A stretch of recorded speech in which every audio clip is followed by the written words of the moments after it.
ऐसा मौका हमें कहाँ मिलेगा। इतनी भावना से जो भी उसका प्रबंध बना, प्रबंध तो व्यक्ति उचित करता ही करता है, लेकिन यही क्या करके नहीं होगा प्रबंध, हम पानी पिलाएंगे लेकिन त्यागी को भी ले जाएंगे। आज आचार्य श्री के हमारे घर पर आहार हुए हैं, चरण पड़े हैं, मैं किसी भैया को छोड़ूंगा नहीं, सबको ले गया।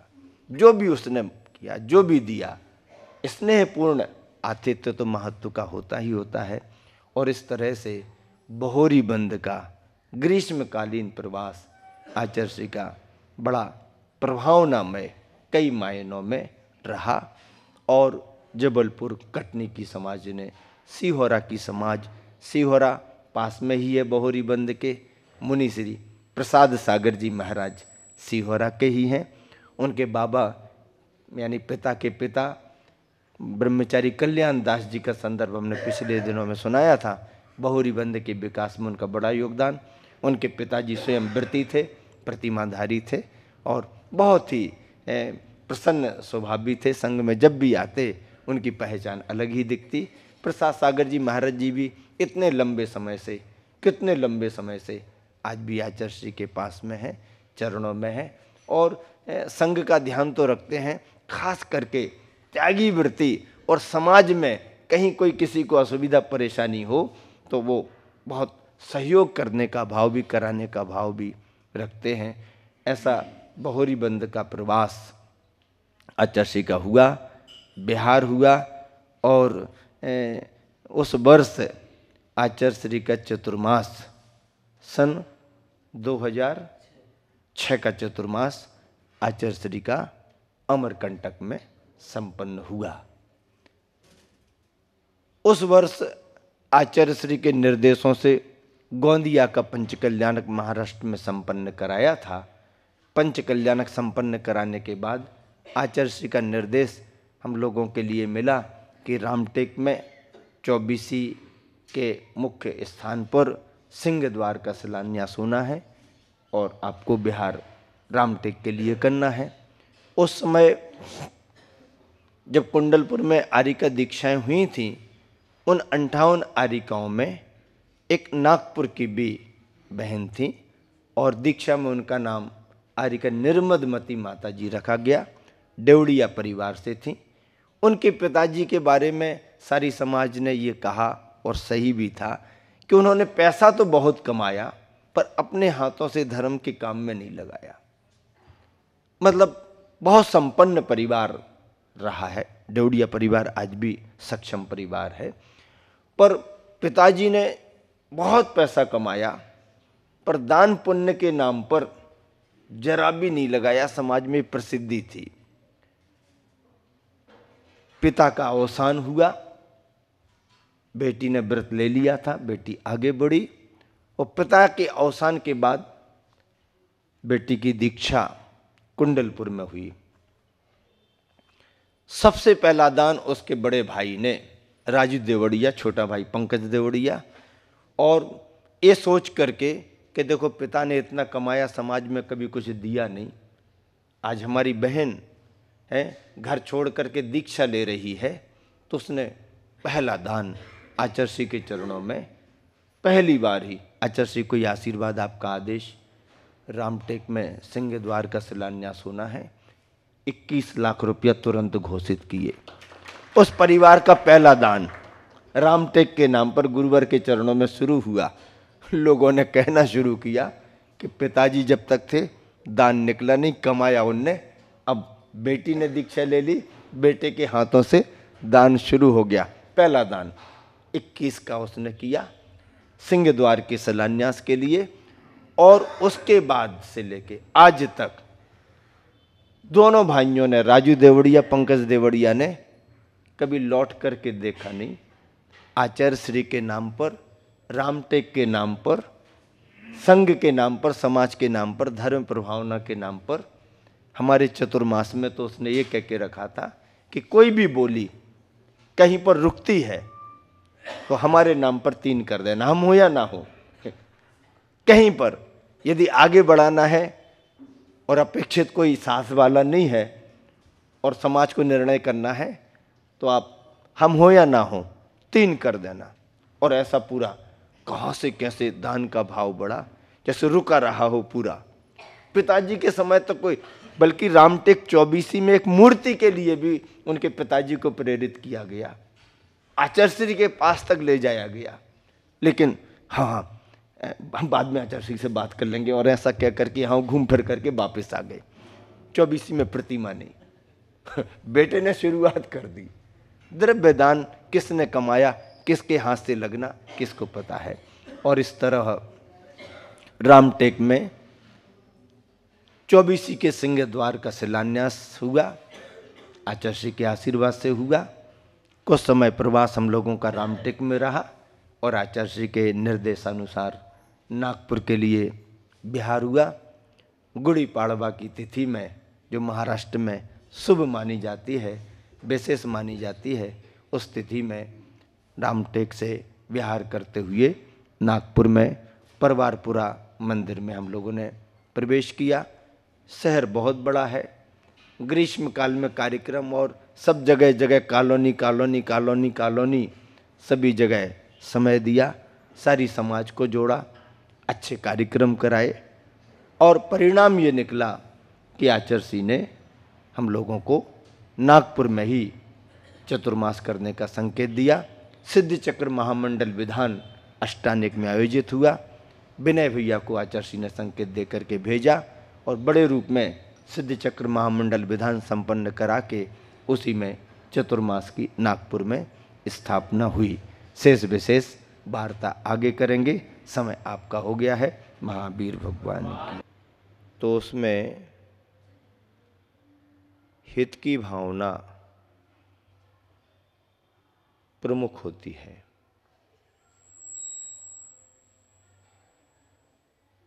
आचार्य स्वयं अपनी चर्या करते हैं और संघस्थ साधु जनों से भी वैसी ही चर्या कराते हैं। इसलिए तो आचार्यों को आचार्य कहा जाता है, क्योंकि आचरति आचार्यति इति आचार्यः, जो स्वयं आचरण करते हैं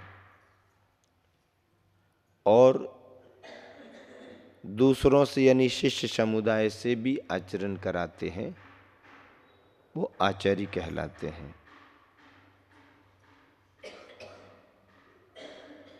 उनके सानिध्य से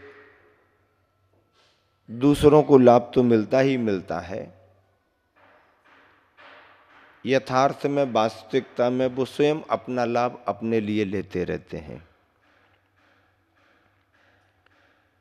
चतुर्मास में भी यही होता है। वर्षा का योग माना जाता है। शास्त्रों में 3 योगों की चर्चाओं में ग्रीष्म, शीत और वर्षा योग का विधान है। चतुर्मास के रूप में वर्षा योग की प्रधानता होती है। बहोरीबंद से विहार करके गुरुवर आचार्य श्री का सन 2006 में अमरकंटक में चातुर्मास हुआ सर्वोदय तीर्थ पर।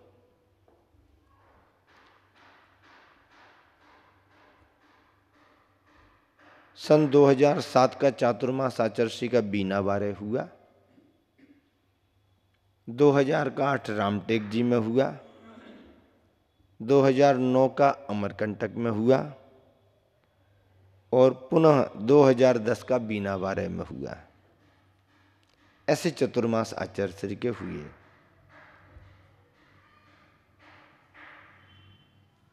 - 2006 अमरकंटक चतुर्मास के बाद में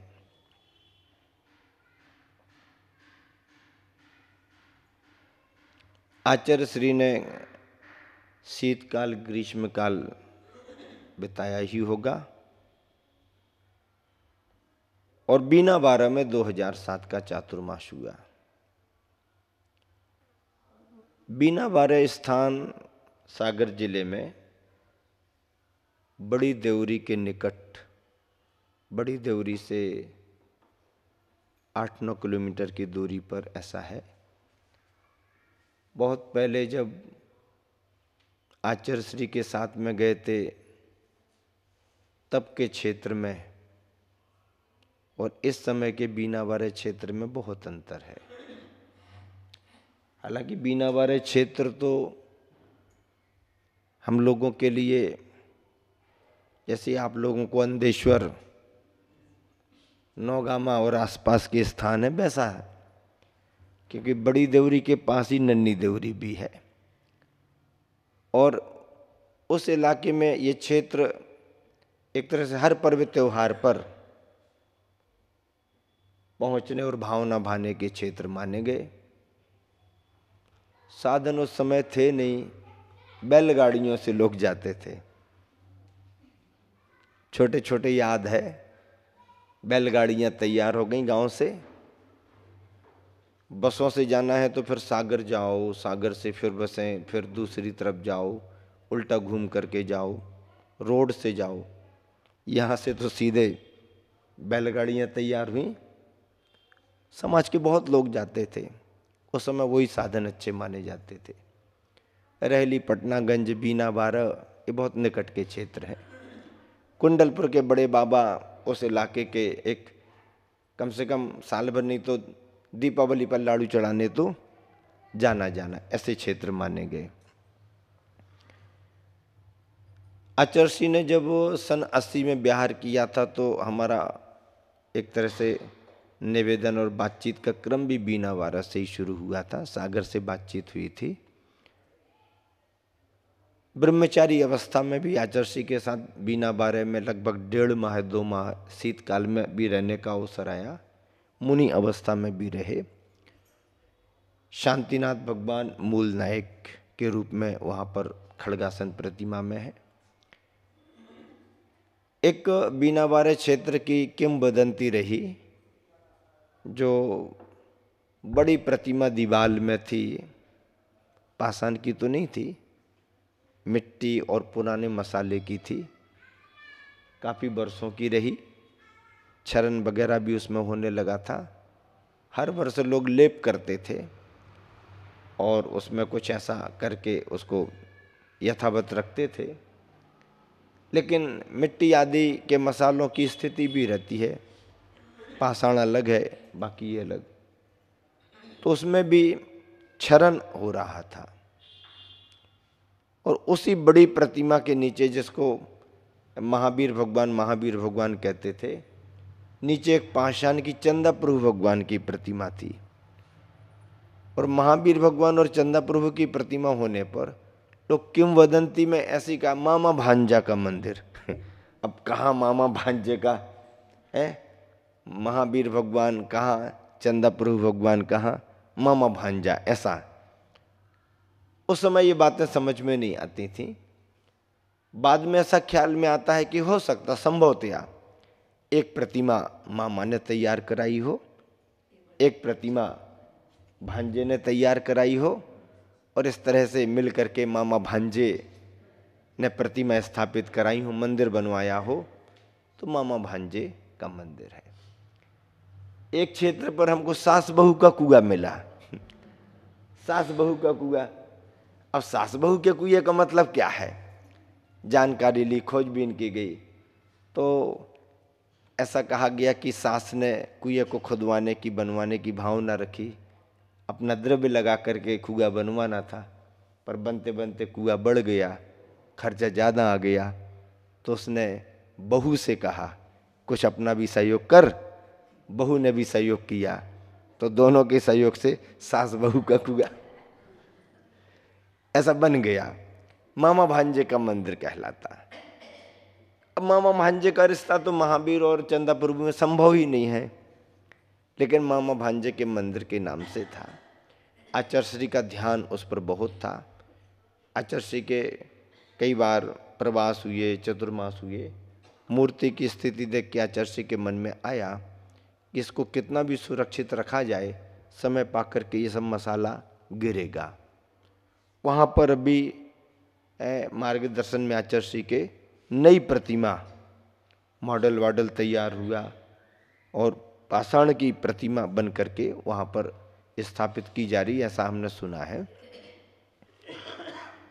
इस तरह से उस क्षेत्र में जब कोई व्यवस्थाएं नहीं थी, बहुत छोटा क्षेत्र था, तब से जो आचर्षी का सानिध्य उस क्षेत्र को मिला, आसपास के श्रावकों ने, महाराजपुर की जैन समाज, बड़ी देवरी की जैन समाज, सागर वाले सभी लोग, आसपास के गांव देहात वाले लोग भी खूब आते जाते, और सभी के सहयोग से क्षेत्र एक नए रूप में विकसित हो रहा है। बहुत अच्छी अच्छी रचनाएं, प्राचीनता उसमें थी। बीना बारक का अपना इतिहास भी है, कैसे वो क्षेत्र प्रकाश में आया, कैसे विकास हुआ, आचर्षी के पहुंचने के बाद उस क्षेत्र में कैसे कैसे वृद्धि हुई। तो बीना बारह में भी आचर्श्री के चतुर्मास हुए और अनेक कार्य चल रहे हैं। आज भी वर्तमान में क्षेत्र प्रगति पर है और प्रतीक्षारत है कि आचर्षी पधारें और उन प्रतिमाओं का पंच कल्याणक हो, जो प्रतिमाएं आचर्षी के निर्देशन में तैयार हुई हैं। शांतिनाथ मंदिर का भी एक तरह से नवीनीकरण पत्थर के रूप में हुआ है, सुंदर रचनाएं लगने लगी हैं। ऐसा करके आचर्श्री का 2007 में चातुर्मास बीना बारह का हुआ। बीना बारह के बाद में आचर्श्री का विहार भी हुआ होगा, और अगले वर्ष का 2008 का चतुर्मास का योग रामटेक जी में हुआ। 2008 रामटेक में चातुर्मास हुआ। वहाँ भी आवश्यकताएं हैं।